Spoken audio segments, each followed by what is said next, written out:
Hi, I'm Travis McGee, Chief Commercial Officer at Nadex, and welcome to the In the Know series.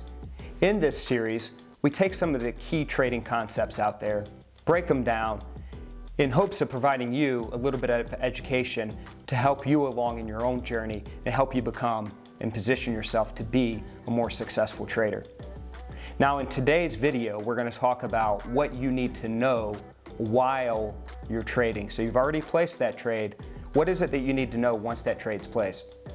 Now, I think one big misconception in trading, especially with some newcomers, is that once you pull the trigger and once you've actually executed that trade, that the hard part's over. You're in the trade, you're done.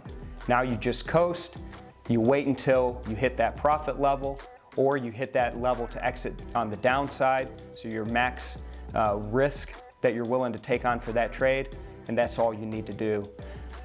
Well, in reality, once you've placed that trade, the hard part's just started. Now is where you as a trader need to institute your trading plan, where you need to take discipline and constantly monitor the market, and more importantly, where you need to have a nice defined process that you can follow so that you ensure that you get everything out of that trade that you're looking and working to get out of it. So what I'm going to do today is I'm going to break it down into 4 different parts, 4 different steps that you as a trader can take to make sure that you're well positioned to take advantage of that trade and know everything that you need to know while trading in order to be successful. So part 1 is revisiting that plan. So you've executed your trade. Now's the time you need to go back. Make sure that you have that defined plan. Is there any deviation from that plan? Has anything changed since you've placed that trade? Make sure that plan's documented. Get a journal, write it down. Write down the max risk you're looking to take for that trade. Write down the max profit or any profit levels that you may want to set for that trade. Is it something that you're going to ride to expiration, or is it something that you would potentially exit early before expiration? At what level would that be? So make sure everything's written down. It's a great opportunity once you've placed that trade to immediately go back and revisit that plan. And if that trade is taking place over the course of a couple days or perhaps a week, it's something that you need to revisit every single day. The second piece is make sure that you're monitoring what's going on in the market.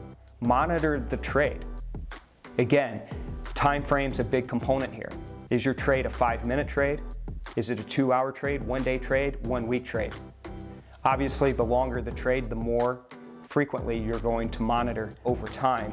The shorter the trade, you probably want to stay in tune with that trade for its entire lifespan, certainly in something like a 5-minute binary. But you need to constantly monitor the market. Make sure that you're paying attention to those trades. We've talked about this before in the difference between trading and investing. And in trading, you have to have that discipline to make sure you're in tune with the market at all times. The third piece is checking for any potential news that could impact that trade.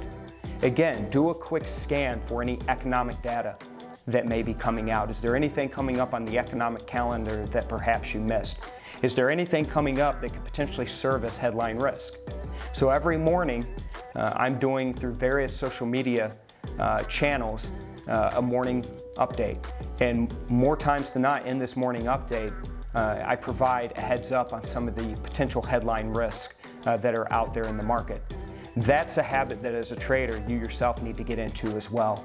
Wake up in the morning, if you have a trade on or you're getting ready to enter a trade, make sure you understand some of the headlines that are out there that could potentially impact that trade in a negative way, as well as headlines that could potentially impact it in a positive way. And fourth is to stay in control. And the only way to stay in control is to have a disciplined approach and to have a plan. Make sure that plan's in place. Make sure you know everything about that plan, both exit points to the downside, exit points to the upside. Have a disciplined process.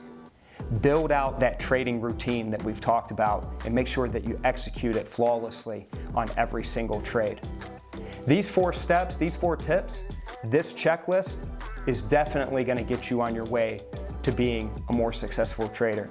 And again, as we've talked about before, it all starts with discipline. Make sure you're instituting that discipline day 1 of your trading journey. So now you're ready. Let's go out there Let's get after it.